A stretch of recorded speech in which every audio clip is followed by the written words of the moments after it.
Hello and welcome to FP Live. I'm Ravi Agrawal, Foreign Policy's Editor-in-Chief. Over the last few months, the United States has begun to upend world trade. These aren't just my words, it's what US Trade Representative Jameson Greer said last week when he wrote in the Times that he was looking to build, quote, a new global trading order. Did we need one? Part of the diagnosis from the Trump administration, especially in this second term, is that unfettered globalization harmed American workers and that the ability to cash in on global arbitrage benefited the rich and hurt the poor. We'll get to the Trump administration's solution to this problem later, but on that kernel of a diagnosis, that globalization has gone too far. My guest today has been making that argument for the better part of 3 decades. Today, we'll ask him why, if the backlash has gone too far, and today, how countries should now navigate this new protectionist moment. If you're new to FP Live, welcome. We'll take some subscriber questions throughout, as always. If you're not yet a member, use the code FP Live for a discount. We're also a podcast. Just look for FP Live on your favorite audio platform. So you will all remember the 1990s when there was a general smugness that more globalization, more openness, and more Western prescribed free trade would help all comers everywhere. Then in 1997, a book called Has Globalization Gone Too Far came out. It was years ahead of its time. And in it, the Harvard economist Dani Rodrik argued that too much globalization risked exacerbating inequality. Today, in 2025, an argument that was once seen as heterodox is now quite mainstream. The question, however, is what is the solution? And for countries facing the brunt of Trump's tariffs, what is the best way to respond? Joining me now is Dani Rodrik, who has written many other books, of course, since then, and continues to teach at Harvard University. Dani, welcome to FP Live. Good morning, Robin. Nice to be with you. It's our pleasure. So, Dani, take us back to the 1990s briefly. Why were you arguing back then that globalization had gone too far? What were you seeing then that everyone else was missing? I think we missed some perspective. I mean, I think we had all drank this Kool-Aid that history moves in one direction and markets become freer, and with that comes all kinds of good stuff.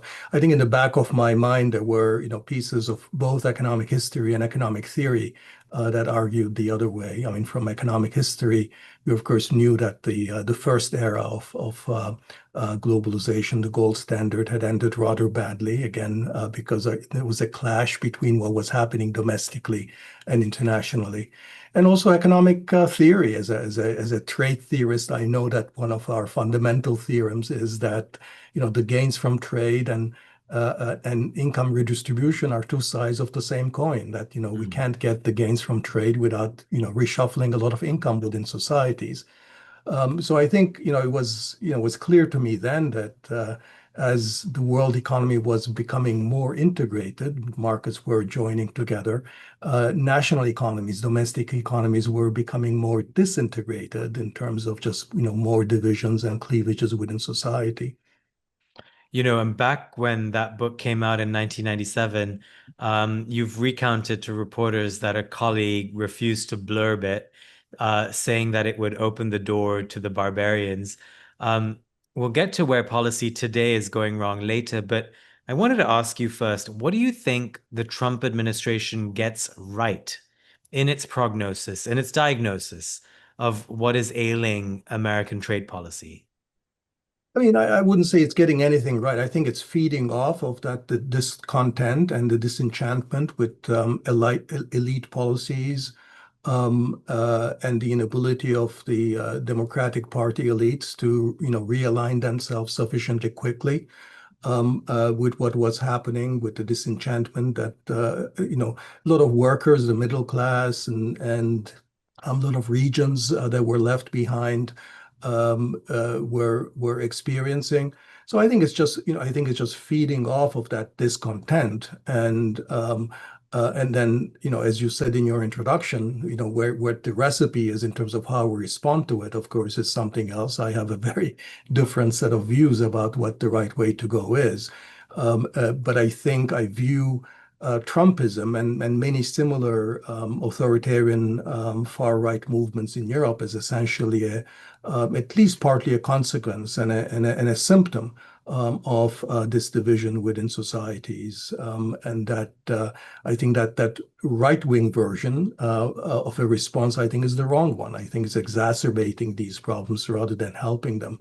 But it is important to recognize that there is a problem, that our politics weren't dealing with it, and politicians, whether of the center left or the center right, weren't coming up with the right answers. I mean, I remember the time when politicians would just basically scoff at these sort of the discontents and saying, look, globalization is like an act of nature. You cannot stop it. You better adjust. Or that trying to debate globalization is like debating whether autumn follows the summer. These are facts of life, and of course that seems utterly silly now, where we are today. But that those were the messages that the political center was giving the people who felt that they were being left behind and their politicians weren't paying attention. And I think the backlash it doesn't terribly surprise me. I think it's more surprising why the progressives and the left wing of our political spectrum has lagged behind in providing a more appropriate response. But that's another discussion. So we'll come to the what better prescriptions could look like. Um, when you hear various Trump officials talk about many of the problems you have described, so that unfettered globalization leads to inequality, that too much urbanization hollows out communities, that the China shock ended up being this contributor to massive job losses in the United States. When you hear those sort of diagnoses of what has gone wrong in the United States, and I can see how you're saying that it's sort of not told in the right way, but when you sort of step back and look at the prescriptions that the Trump administration is offering, what strikes you as what they're getting wrong? Um, Several things. One, I think probably the most important thing, and to some extent here, the Trump administration's misdiagnosis parallels also a similar misdiagnosis on the part of the sort of the Democrats. And that is that you can't run history in reverse. I think it's you might have argued 35 years ago that there is a lot of manufacturing employment to be saved, and that manufacturing can still remain the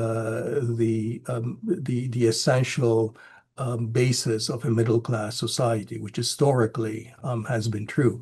But that's really all behind us. I think changes in the nature of technology and manufacturing process, the whole set of global value chains that have already been established, essentially mean that manufacturing can no longer act as the source of our middle class. So fundamentally, trying to address the problems of our middle class and our sort of broad political discontent that arises from there by trying to rebuild manufacturing employment, and whether it's through tariffs, other kinds of policies, I think so is simply going to miss the mark. So number one is that if we try to build an inclusive economy, and a broader strengthened middle class, we can't start from manufacturing and asking the question, how can we bring manufacturing back?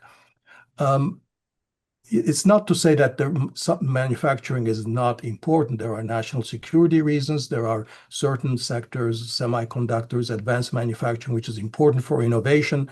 And those are all parts of the manufacturing that we may want to support. But those are distinct and different reasons. And that from the standpoint of strengthening our middle class and building a more inclusive society and creating good jobs, manufacturing is not the right starting point. Second, I would say that even to the extent that we care for manufacturing in terms of innovations, innovation potential, or national security, tariffs are a very blunt instrument for achieving those objectives. Because if you just protect manufacturing industries, you're protecting toys and garments and bicycles alongside with autos and steel and aluminum and other things that may or may not be useful to national security. So it's a very blunt instrument.